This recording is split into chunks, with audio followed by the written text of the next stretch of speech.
and this is a consistent trend I'm seeing right now in history, and I think like we're all kind of seeing it, where there's the people who are really running the show, the politicians, and the lobbyists who are putting the money into the politicians' pockets. And like, I'm not a political analyst. I can't tell you like, oh, what should I'm just this is my observation. The politicians, we live in a supposed democracy. The politicians are supposed to represent the interests of the people, right? If you're a governor, you're supposed to represent the people who you're governing. If you're a state senator, you're supposed to represent the people of the state, right? And so on and so forth, right? You're the president, you're supposed to represent the nation. And I am not buying that most people of most states, that most people of America want this war. But our politicians... No. These politicians are pushing it. No. And it's just... I guess I have a question. Why? I'm not seeing rallies. I'm not seeing rallies of pro-Israel rallies saying we want this war. I'm seeing counter-Palestine rallies. But I'm not seeing rallies of just saying we support Israel, let's go to war. I'm not seeing it.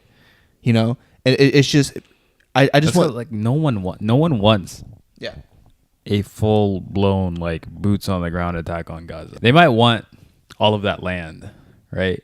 But they don't want to do it the difficult way. Like putting boots on the ground is very time consuming, energy consuming, resource consuming, messy. Also, not to mention that like the way warfare is today benefits the defensive side more than the aggressor, right? And again, they don't want to completely just waste that land because they want it too, right? So they're not just gonna like drop devastating bombs on it. They'll drop bombs here and there, right? But it's not any kind of damage that couldn't be fixed eventually. Maybe 10, 15 years. Maybe it takes 10, 15, even 20 years. But if they get that land, they could fix it. So they don't want to just like nuke it, right? Well, not only do they not want to nuke it because of the destruction it'll cause, but also they're right there in the blast zone still, right? So like nobody wants that. Not even the Israelis that want all of that land want that because they know how messy it's going to be.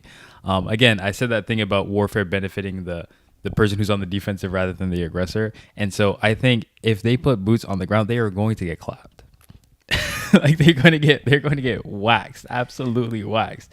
And I think going back to what we were talking about last episode, and this is why I have a lot of frustration with the pro-Palestinian movement and also just like the far left in America, the far left political spectrum in America in general, because it's not just people who are Palestinian or Muslim that are supporting this.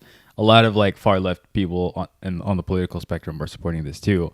And the way you get your point across and the way you get legislators to hear you and the people that actually make these decisions who matter to hear you is if you have an effective message. And a message that is not effective is just refusing to, even if you don't agree with it, even whatever, just refusing to play the game.